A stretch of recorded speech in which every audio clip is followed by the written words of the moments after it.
गोबां समाव जोंनि आसामनि हिन्जावफोरा व्यक्तिगत पर्यायावनो हक एबा सेल्फ हेल्प ग्रुप बानायनानैनो हक फिसा फिसा बेंकफोरनिफ्राय लन लादोंमोन आरो बिसोर सोरबा दाउ फिनाय, अमा फिनाय, बोरमा फिनाय आरो खुन्दुं बायस'नानै फाननाय एबा बिदिनो बायदिसिना एन्टारप्रेनियरशिपनि खामानि मावनानै बेबसाय खालामदों। नाथाय कर'नानि समाव रांखान्थि हालोदा नस्थ' जानायनि थाखाय गोबां हिन्जावफोरानो ऋण लाग्राफोरा ऋणखौ परिसद खालामनो हायाखै, सुख'नो हायाखै, जायनि थाखाय बेंकफोरा बिसोरखौ बहुत हाराहास्थिगासिनो दङ।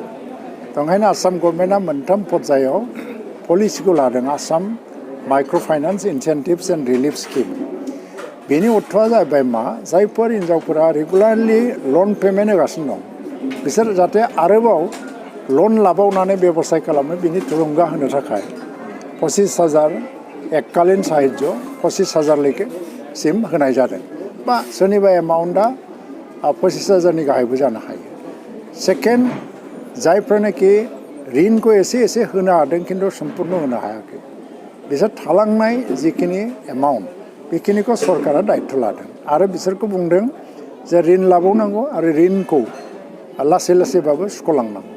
आरो मोनसेया जाहैबाय जायफ्रानाखि ऋणखौ होनो हाथारला बिसोरनि बेंकफ्रा NPA जानो थांगासिनो दङ।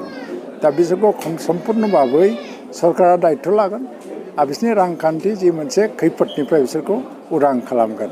दा बेनि गेजेरजों लाख लाख आइजोफोरा दिनैहाय बेबसाय खालामफिननायनि मोनसे बोलो मोन्दों आरो थुलुंगा मोन्दों आरो ऋण लाफिननायनिबो मोनसे साहस जादों।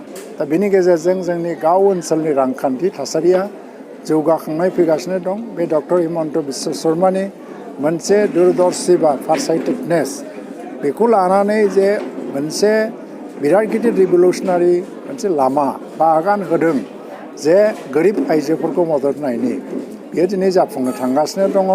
दिनै गासै आसामाव सेकेन्ड पर्यायनि जि चेक राननाय बे 97,000 बेनिफिसियारिफोरनो होनाय जागोन आरो चिरां जिल्लायाव दिनै 963 जन बे बेनिफिसियारिफोरनो चेकखौ राननाय जाबाय। थ' बेनिखायनो बेनि गेजेरजों दिनै मोनसे हां मोनगोन, रेहाय मोनगोन आरो गोदानै लन लानानै बेबसाय खालामलांनायनि खामानि मावनायनि मोनसे गोसोनि थुलुंगा मोनगोन।